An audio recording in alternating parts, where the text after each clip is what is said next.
Bismillahirrahmanirrahim. Assalamualaikum warahmatullahi wabarakatuh. Alhamdulillahi rabbil alamin. Wassalatu wassalamu ala rasulihil amin. Nabiyyina wa habibina wa qudwatina Muhammadin wa ala alihi wa sahbihi wa mawalah. Wala haula wala quwwata illa billah. Allahumma aftah lana qulubana wa alhimna rushdana wahdina siratakal mustaqim. Inna nas'aluka ilman nafi'an wa imanan thabitan wa yakinan rasikhan wa qalban khashi'an wa lisanan dhakiran wa rizqan halalan thayyiban wa amalan salihan mutaqabbala. Jamaah sekalian, hadirin dan hadirat yang dimuliakan Allah Subhanahu wa taala. Senantiasa kita memuji dan bersyukur kepada Allah Tabaraka wa taala atas nikmat umur dan kesehatan, taufik dan inayah dari Allah Subhanahu wa taala yang menyampaikan kita di puncak dan inti dari bulan yang mulia ini. Ya, puncak sesuatu itu biasanya di tengah. Kalau kita membaca kurva, biasanya puncaknya di tengah kemudian melandai. Tapi kalau bulan Ramadan, puncaknya justru Allah simpan di akhir. Ya, dan kita berada di hari-hari yang mulia ini, berada pada inti dan puncak dari bulan Ramadan. Jamaah sekalian yang dimuliakan Allah Subhanahu wa taala, sambil kita menunggu matahari terbit, pada kesempatan yang mulia ini sedikit kita akan membincang tentang hak dari orang yang sangat dekat dengan kita, yang kadangkala melebihi hak keluarga. Mereka adalah para tetangga kita. Rasulullah Shallallahu Alaihi Wasallam mengatakan, jamaah sekalian, di dalam hadisnya, mazala yusini Jibrilu biljar. Senantiasa kalau saya ketemu dengan malaikat Jibril, beliau berpesan untuk berbuat baik kepada tetangga. Hatta dhonantu annahu sayuwarrithu. Saking seringnya itu malaikat Jibril berpesan kepadaku tentang berbuat baik kepada tetangga, sampai-sampai saya mengira, kata Nabi, jangan-jangan nanti ini tetangga akan dapat warisan.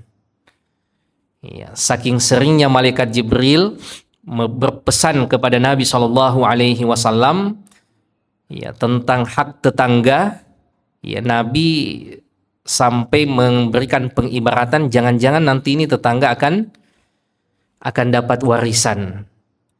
Ya, bahkan di dalam hadis yang lain, Rasulullah Shallallahu Alaihi Wasallam sampai bersumpah. Ya, Rasulullah Shallallahu Alaihi Wasallam bersabda, wallahi la yu'minu. Bukan cuma sekali, Rasulullah ulangi sampai 3 kali. Wallahi la yu'minu, wallahi la yu'minu. Demi Allah tidak dikatakan beriman. Demi Allah tidak dikatakan beriman. Demi Allah tidak dikatakan beriman. Sampai semua sahabat kaget. Kenapa, jamaah sekalian? Uslub dalam teks keagamaan kita, baik dalam Quran maupun sunnah, untuk menegaskan sesuatu itu ada 2 caranya. Yang pertama dengan bersumpah. Apakah Allah bersumpah atau Nabi bersumpah? Ya, kalau Allah bersumpah itu begitu banyak sumpahnya Allah di dalam Al-Quran. Kalau Allah yang sudah bersumpah di dalam Al-Quran, maka pesan yang ingin disampaikan setelah sumpah itu berarti itu pesan penting sekali. Ya, ada beberapa sumpah Allah di dalam Al-Quran. Wad-duha, wal-asr, ya, wasyams, ya, kemudian wal-qamar. Ya. Itu kalau sudah Allah yang bersumpah, berarti apa yang Allah ingin sampaikan itu sesuatu yang sangat penting sekali. Atau ada cara yang kedua, ya, kalau Allah atau nabinya mengulangi pesan itu menunjukkan sesuatu itu sangat Sangat penting. Makanya di dalam Al-Quran kadangkala ada ayat yang berulang, pesan yang berulang itu menunjukkan penting sekali sesuatu itu. Atau hadis Nabi Shallallahu Alaihi Wasallam kadangkala tidak cukup Nabi sampaikan satu kali, Nabi ulang-ulangi. Iya. Sama saja jamaah sekalian. Iya. Kalau kita minta anak untuk pergi belanja ke kios, iya, pergi beli apa misalnya beli kopi. Iya. Kadang-kala kan kita ulangi saya kopi jangan sampai rinso. Kadang kita ulangi sampai 3 kali beli kopi. Iya, di ketemu kopi. Itu menunjukkan penting sekali. Nah di hadis ini jamaah sekalian Rasulullah gunakan dua-duanya. Rasulullah ulangi sampai 3 kali, bahkan Rasulullah bersumpah di ketiganya. Wallahi la yu'minu, wallahi la yu'minu, wallahi la yu'minu. Demi Allah tidak dikatakan beriman. Demi Allah tidak dikatakan beriman. Demi Allah tidak dikatakan beriman. Sampai semua sahabat kaget. Man huwa ya Rasulullah? Siapa itu ya Rasulullah? Sampai Nabi mengucapkan penegasan yang demikian. Apa kata Nabi SAW? Alladzi la ya'manu jaruhu bawa'iqahu. Mereka yang tetangga-tetangganya tidak merasa aman dari gangguannya. Inilah yang diingatkan oleh Nabi SAW tadi jamaah sekalian, meskipun tidak sampai derajat kekufuran. Iya. Tetapi apa yang disampaikan oleh Nabi SAW ini merupakan peringatan yang sangat keras sekali bagi orang yang mengganggu tetangganya. Dan gangguan ini jamaah sekalian ya kadangkala bagi kita bukan sesuatu yang berarti bagaimana, tapi bagi tetangga itu sangat terganggu. Apa saja jamaah saya, misalnya gangguan suara. Ya ada kadang tetangga itu putar musik keras-keras. Ya, sampai radius berapa rumah itu terdengar. Padahal mungkin tetangganya ada anak kecil, ada orang sakit yang butuh istirahat, bahkan termasuk kadang suara masjid. Ya. Kadang-kala mengganggu orang-orang sekitar kita, bahkan non-muslim yang terganggu. Ya. Seperti misalnya di beberapa tempat di luar Sulawesi, itu biasa 1 jam sebelum azan subuh bunyi memang di masjid. Ya, belum lagi kalau sudah sholat subuh pegang mic lagi mengaji. Maksudnya kenapa mau diperdengarkan orang-orang banyak? Ya, belum tentu mereka memiliki intibah. Ya, belum tentu mereka mau betul-betul mendengar dengan baik. Ya. Apa kadang gangguan kita jamaah sekalian tanpa kita sadari, kadang masih ada sebagian tetangga di kompleks itu ada yang bakar sampah sampai asapnya mengganggu tetangga yang lain, masuk ke rumah orang, batu-batu mikodong tetangga, air rembesan jamaah sekalian, tetangga dekat, ya kadangkala sudah sekian tahun kodong tetangga tak sabar,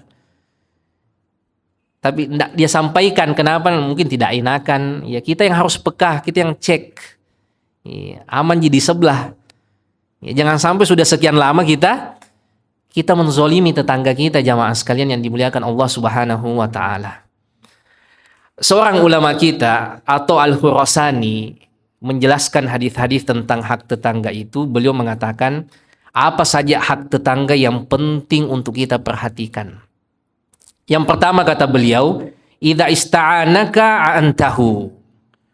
Kalau ada tetangga yang minta tolong, maka seyogianya kita memberikan pertolongan itu. Sebagaimana kita jamaah sekalian, ya, orang yang paling dekat dengan kita itu adalah tetangga.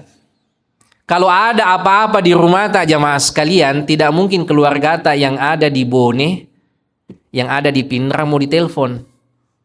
Ya, kalau kita lagi di luar ternyata ya, ada mau dimatikan listrik atau air PDAM mau yang ditutup, kan paling tetangga yang dijapri. Ya, nggak mungkin keluarga kita yang ada di Sopen tolong ke Makassar dulu. Saya lagi umroh ini, tolong naik matikan listrik. Saya lupa tadi matikan itu, atau air PDAM tolong ditutup. Siapa paling yang kita harap? Tetangga jamaah sekalian. Maka begitu juga kita pada tetangga. Iya. Kalau ada sampai tetangga datang minta tolong jamaah sekalian, itu merupakan haknya.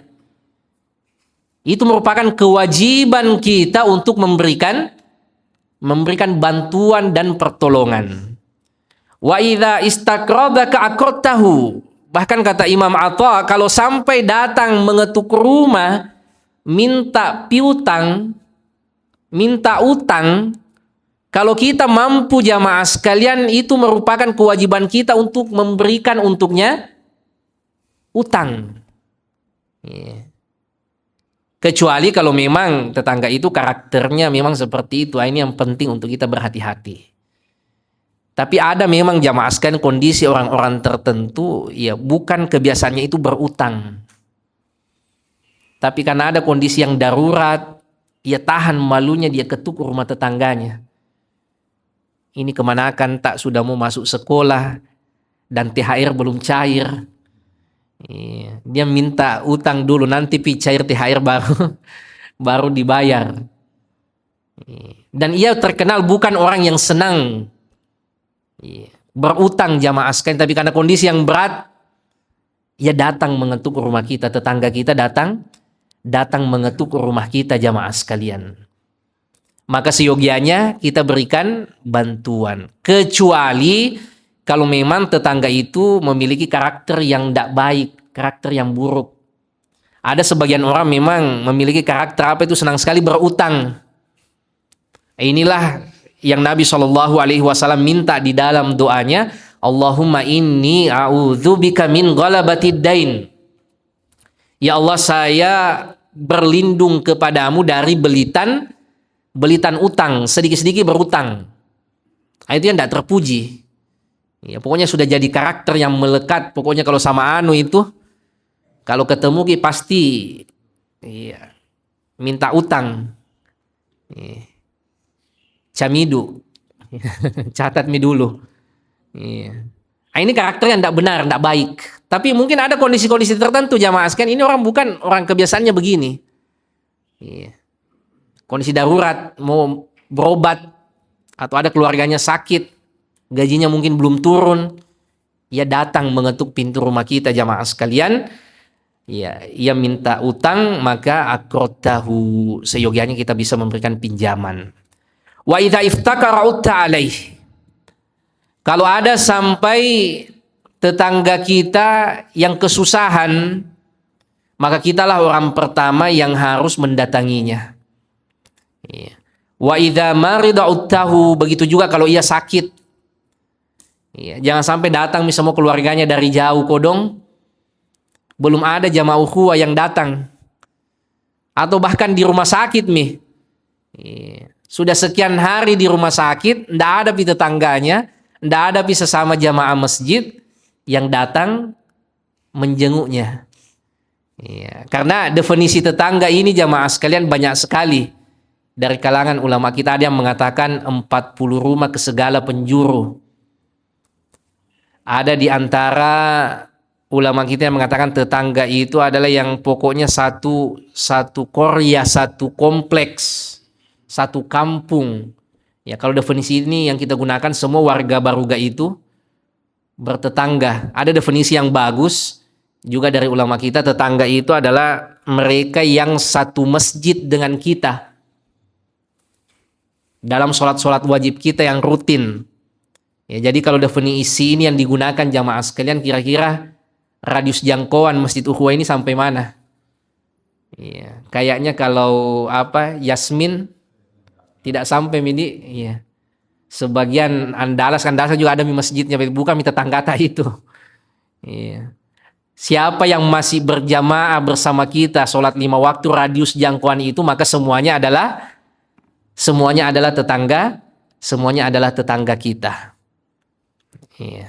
Kalau sampai ada di antara mereka yang sakit, kewajiban kita jamaah sekalian yang datang menjenguknya.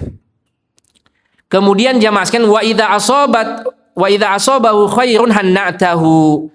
Dan begitu juga sebaliknya, kalau ada tetangga yang mendapatkan kegembiraan, kebaikan, maka tetangganya yang paling pertama memberikan ucapan selamat, tahniah. Ada tetangga yang mendapatkan kenaikan pangkat. Iya. Tetangganya yang paling awal, iya, memberikan ucapan selamat. Ada tetangganya yang baru pulang dari haji, iya, atau akan berangkat haji, tetangganya yang paling pertama kasih ucapan selamat. Atau ada tetangga baru beli mobil baru, iya, tetangganya yang paling awal. Iya. Jangan tetangganya yang gosipi, iya. Jangan tetangganya yang calaki. Iya. Hanna tahu, tetanggalah yang paling awal memberikan ucapan selamat, tahniah. Kita ikut bergembira, minimal kita dapat raci-raci nah. Ya, kalau ada mobil baru, alhamdulillah, mungkin kalau lihat ki di jalan, masa mami tidak singgah ki nambil. Kalau jalan ki, ya. Hanna tahu, kita ikut bergembira. Ya, jangan kita yang dengki. Ya, kita yang iri atas kebaikan yang didapatkan oleh tetangga kita, jamaah sekalian. Suaminya dapat kenaikan pangkat, ya kita yang tidak senang, menderita. Ya. Kemudian jamaah sekalian, idza asabathum musibatun azzaitahu. Kalau tetangga yang dapat musibah, maka kita yang paling awal bertakziah, menghibur, menguatkan. Jangan tetangganya yang apa? Mapacida. Apa bahasa Indonesianya itu mapacida? Iya. Saya tidak tahu apa bahasa Indonesia itu mapacida. Apa sudah memang kubilang itu kena mi.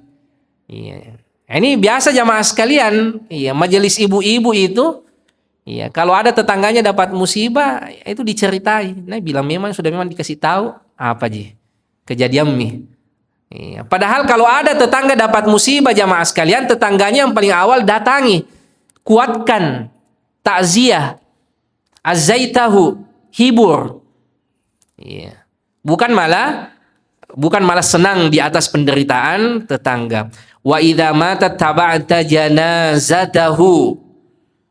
Kalau sampai ada tetangga yang wafat, maka tetangganya lah yang paling awal melayat, bahkan ya, ikut mengiringi jenazahnya. Yang sampai datang semua kerabat-kerabatnya dari jauh, tidak ada tetangganya. Ya, datang melayat. Nah, ini hak tetangga jamaah sekalian dan merupakan kewajiban kita. Wala tastatil alaihi bil bina fatahjubu anhu riha illa biizni. Jangan sampai merenovasi rumah, meninggikan bangunan kecuali atas izin tetangga. Kenapa jamaah sekalian? Karena sedikit banyaknya tetangga pasti akan terdampak. Memang betul rumah-rumah tak, tanah-tanah tak, uang-uang tak.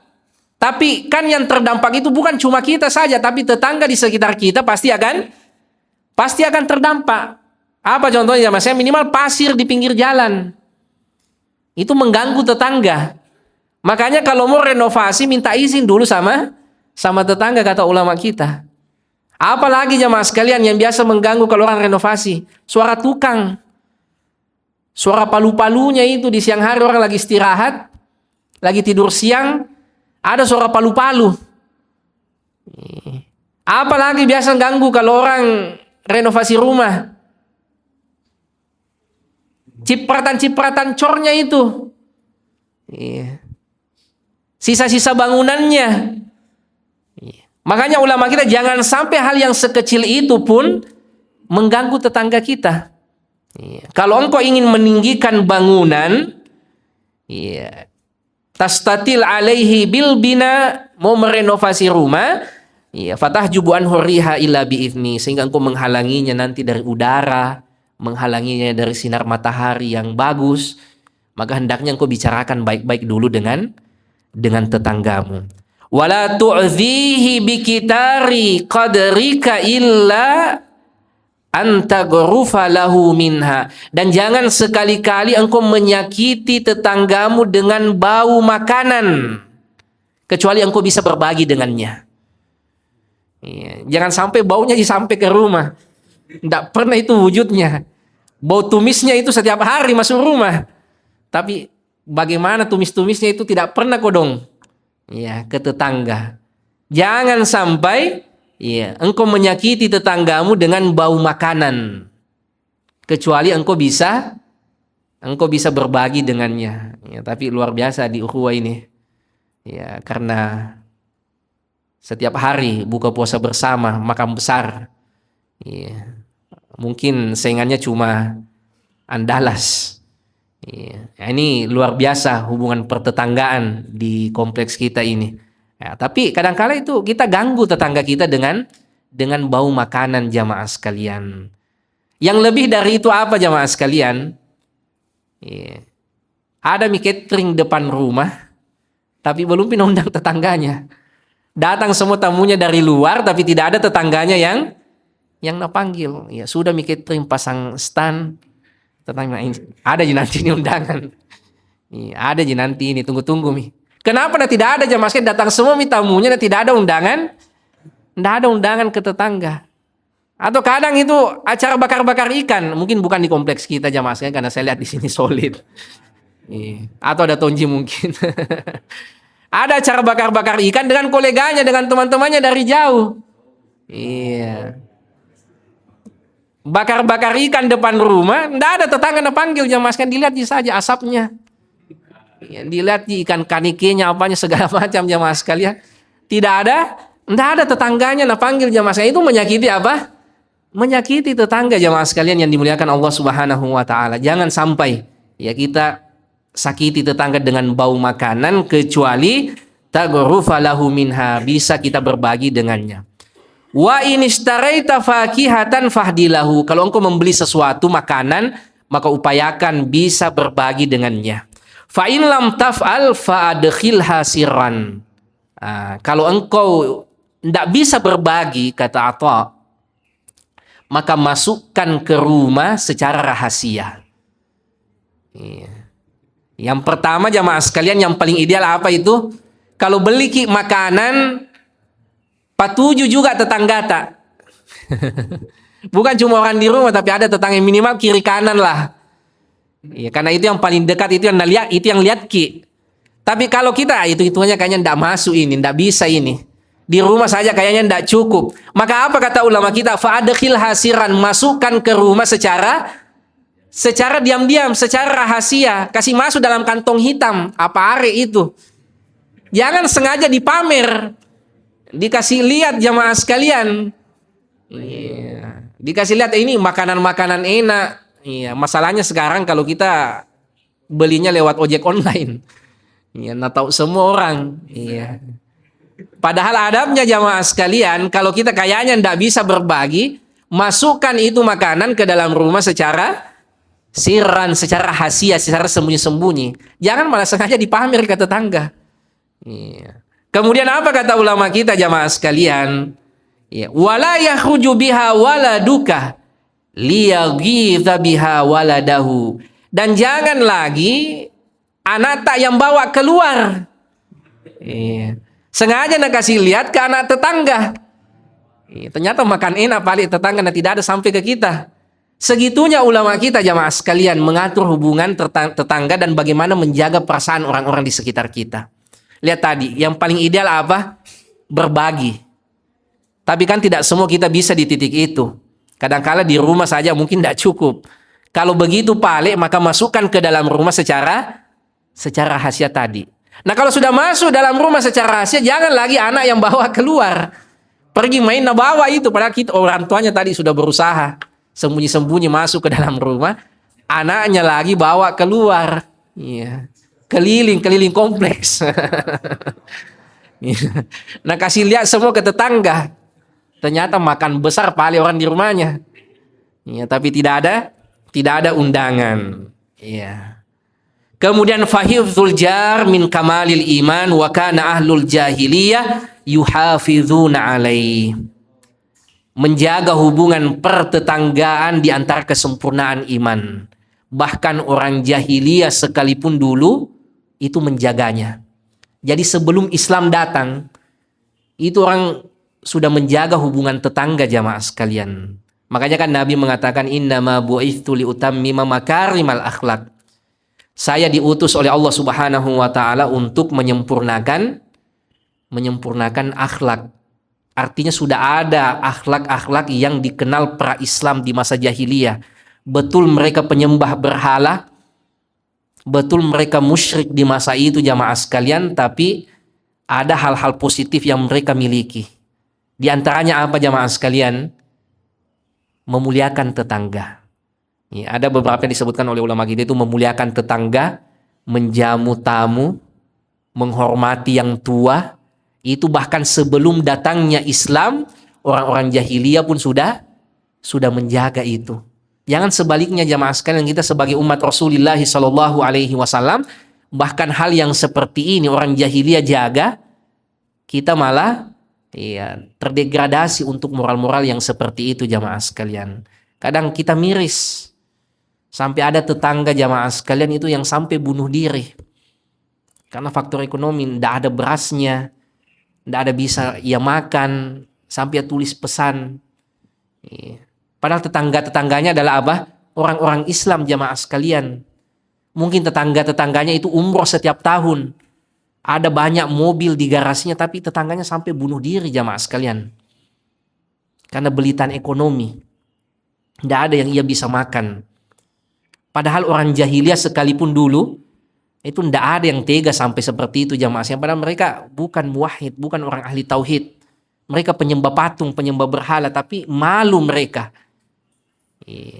Miris mereka kalau sampai ada tetangganya yang menderita. Ini kata ulama kita, orang jahiliyah yuhafizuna alaih. Orang jahiliyah pun menjaganya.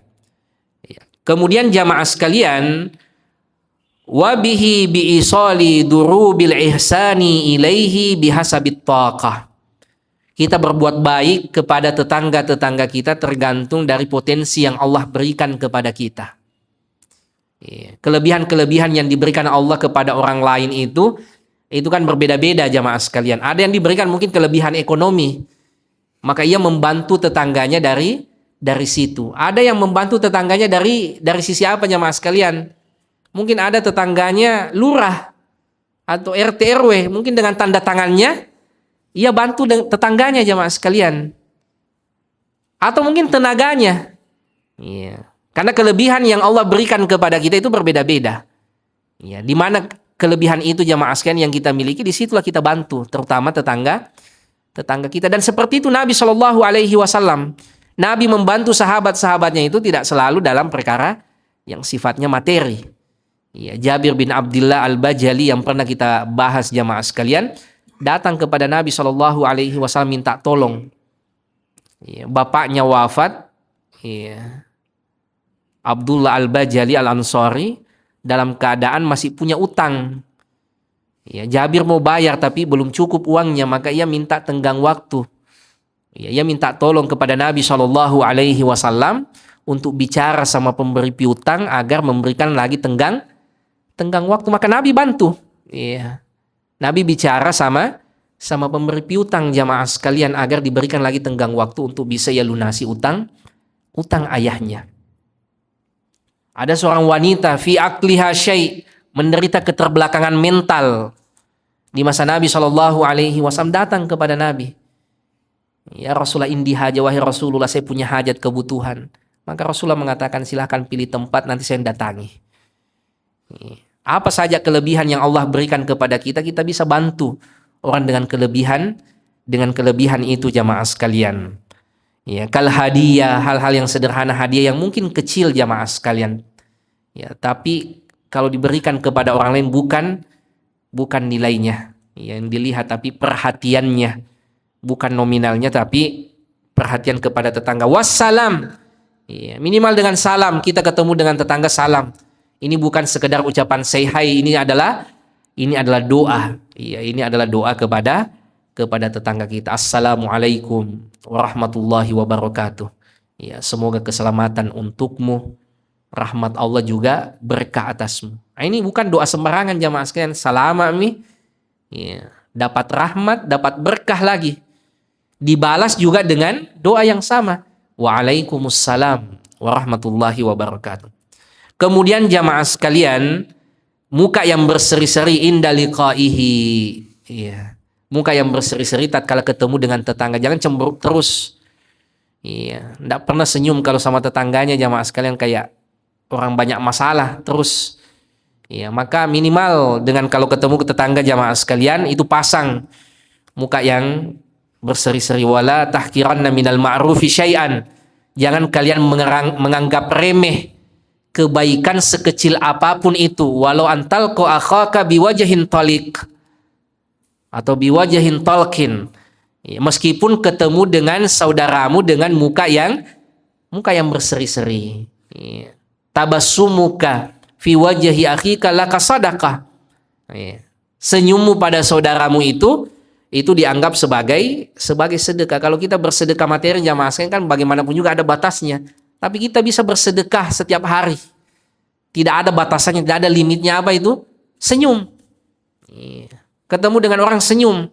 Ya, bukan senyum yang mengejek, ya, tapi senyum yang menunjukkan ya, respek kita kepada orang lain. Menanyakan kabarnya. Ya, ini hal-hal sederhana jamaah sekalian, tanya kabarnya. Ya, atau mungkin selama ini dalam hubungan pertetanggaan kita ia terganggu tapi ia segan untuk menyampaikan. Ya, maka kita yang harus jemput bola. Ya, tanyakan kabarnya, apakah ya, air itu di samping itu tidak merembes, Ji? Ya kita yang harus tanya kabar, karena kadang orang itu terlalu sabar jamaah sekalian, tetangga terlalu sabar, sekian tahun ia menderita, ia tidak sampaikan.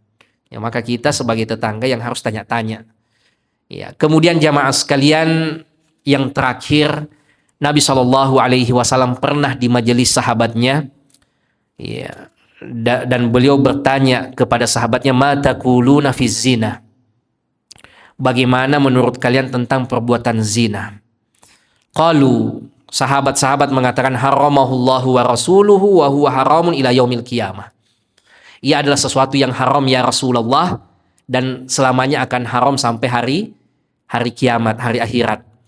Kemudian kata Nabi SAW, la an yazniya rajulu bi asyrati niswatin aisaru alaihi min an yazniya bi imrati jarihi. Seseorang berzina dengan 10 wanita, kata Nabi, itu lebih ringan daripada ia berzina dengan istri tetangganya. Zina saja jamaah sekalian sudah merupakan dosa besar. Tapi berzina dengan istri tetangga itu 10 kali lipat lebih besar dosanya jamaah sekalian. Karena ia adalah pagar makan tanaman. Tetangga itu adalah orang yang diharapkan, orang yang ditempati untuk minta tolong, menjaga antar sesama tetangga. Bukan tetangga makan tetangganya jamaah sekalian. Makanya kata Nabi apa? La an yazniya rajulu bi asyrati niswatin aisaru alaihi min azniya bimraati jarihi. Seseorang itu kata Nabi berzina dengan 10 wanita itu lebih ringan daripada ia berzina dengan tetangganya. Ada tetangganya kodong mungkin apa? Pelaut, pelayar, ia titipkan keluarganya. Malah tetangganya jamaah sekalian berzina dengan tetangganya, selingkuh dengan tetangganya. Itu dosa besar, lebih besar lagi. Iya. Lebih jahat lagi. Ya, karena jamaah sekalian, semakin dekat hubungan kita dengan orang dan kita berbuat dosa padanya, semakin besar dosanya. Makanya di antara dosa besar itu apa jamaah sekalian? Durhaka pada orang tua. Iya. Durhaka pada orang tua, berzina dengan tetangga. Kemudian jamaah sekalian, mata kuluna fis sariqah. Bagaimana menurut kalian tentang mencuri, kata Nabi? Ya, sahabat-sahabat mengatakan, haramahallahu wa rasuluhu fahiya haramun. Allah dan Rasulnya sudah mengharamkan wahai Rasulullah, dan ia adalah sesuatu yang haram. Ya, kemudian kata Nabi, la an yasrika rajulu min asyrati abiyatin aisaru alaihi min an yasrika min jarihi. Seseorang mencuri dari 10 rumah itu masih lebih ringan daripada ia mencuri dari tetangganya.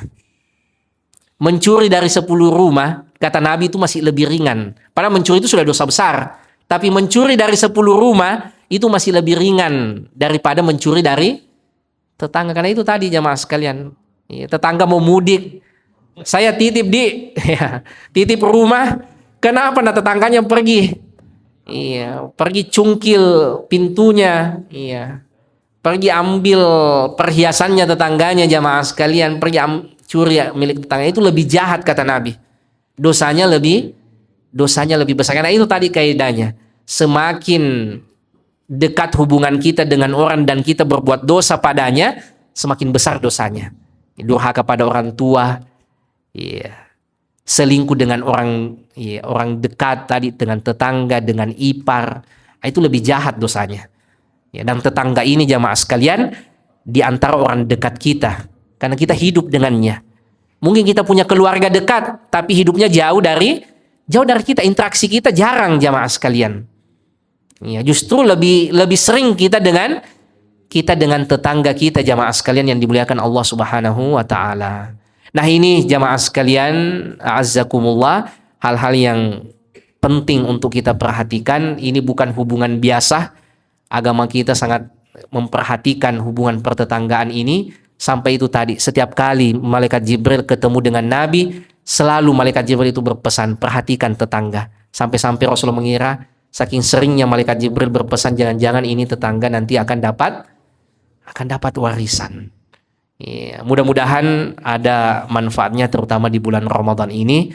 Bulan Ramadan bukan sekedar untuk memperkuat ritual kita kepada Allah Subhanahu wa taala, tetapi bagaimana ibadah sosial kita, perhatian kita kepada orang-orang sekitar lebih kita perhatikan, karena seperti itulah Nabi memberikan tuntunan, bukan cuma kuat di ritual saja, tetapi sosialnya tidak bagus. Orang muslim ada yang mampu mengumpulkan keduanya. Hubungannya dengan Allah lewat ritualnya terjaga, puasanya, tarawihnya, tadarusnya, doanya, zikirnya bagus. Di waktu yang sama hubungannya dengan orang-orang di sekitar juga baik dan terjaga. Jangan sebaliknya jamaah sekalian, selalu di saf pertama. Tapi tidak pernah kelihatan kalau bakti sosial, tidak pernah hadir dalam kegiatan-kegiatan sosial, atau sebaliknya, bagus sekali sosialnya. Selalu muncul kalau ada cara kumpul-kumpul, tapi tidak pernah juga kelihatan di masjid. Nah, ini juga tidak ideal. Orang Islam itu mengumpulkan dua itu. Hubungannya kepada Allah, ritualnya bagus, hubungannya juga dengan sesama manusia terjaga. Atau orang yang istilahkan hablum minallah dan hablum minannas. Dan tetangga inilah di antara orang paling dekat dengan kita. Wassallallahu ala nabiyyina Muhammad wa ala alihi wa sahbihi wa sallim. Wa akhiru da'wana alhamdulillahi rabbil alamin. Ada tanya jawab ya? Silahkan kalau ada yang mau didiskusikan, yang bisa saya jawab, saya jawab.